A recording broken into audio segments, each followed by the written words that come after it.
بسم اللہ الرحمن الرحیم۔ جب عید الفطر کی رات ہوتی ہے تو اس کا نام آسمانوں پر لیلۃ الجائزہ انعام کی رات سے لیا جاتا ہے، اور جب عید کی صبح ہوتی ہے تو اختل شانوں فرشتوں کو تمام شہروں میں بھیجتے ہیں۔ وہ زمین پر اتر کر تمام گلیوں رستوں کے سروں پر کھڑے ہو جاتے ہیں، اور ایسی آواز سے جس کو جنات اور انسان کے سوا ہر مخلوق سنتی ہے، پکارتی ہیں کہ اے محمد صلی اللہ علیہ وسلم کی امت،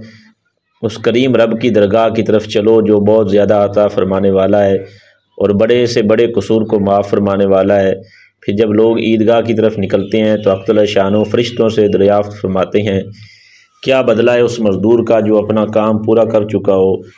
وہ عرض کرتی ہیں کہ ہمارے معبود اور ہمارے مالک، اس کا بدلہ یہی ہے کہ اس کی مزدوری پوری دے دی جائے۔ تو اختل شانوں ارشاد فرماتے ہیں کہ اے فرشتوں، میں تمہیں گواہ بناتا ہوں کہ میں نے ان کو رمضان کے روزوں اور تراویح کے بدلے میں اپنی رضا اور مغفرت عطا کر دی۔ اور بندوں سے خطاب فرما کر ارشاد ہوتا ہے کہ اے میرے بندو،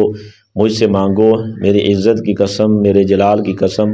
آج کے دن اپنے اس اجتماع میں مجھ سے اپنی آخرت کے بارے میں جو سوال کرو گے عطا کروں گا، اور دنیا کے بارے میں جو سوال کرو گے اس میں تمہاری مصلحت پر نظر کروں گا۔ میری عزت کی قسم کہ جب تک تم میرا خیال رکھو گے میں تمہیں تمہاری لغزشوں پر ستاری کرتا رہوں گا اور ان کو چھپاتا رہوں گا۔ میری عزت کی قسم اور میرے جلال کی قسم،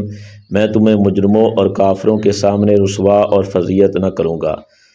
بس اب بخشے بخشائے اپنے کروں کو لوٹ جاؤ، تم نے مجھے راضی کر دیا اور میں تم سے راضی ہو گیا۔ بس فرشتے اس اجر و ثواب کو دیکھ کر کھل جاتے ہیں۔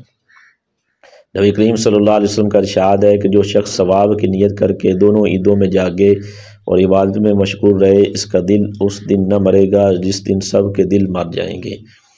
یعنی فتنہ فساد کے وقت کہ جب لوگوں کے قلوب پر مردنی چھاتی ہے، اس کا دل زندہ رہے گا، اور ممکن ہے کہ سور پھونکے جانے کا دن مراد ہو کہ اس کی روح بے ہوش نہ ہوگی۔ ایک حدیث میں ارشاد ہے کہ جو شخص 5 راتوں میں عبادت کے لیے جاگے اس کے واسطے جنت واجب ہو جائے گی۔ ایک رات لیلۃ الترویہ 8 ذی الحجہ کی رات، اور لیلۃ العرفہ 9 ذی الحجہ کی رات، لیلۃ النار 10 ذی الحجہ کی رات، اور عید الفطر کی رات، اور شب برات یعنی 15 شعبان کی رات۔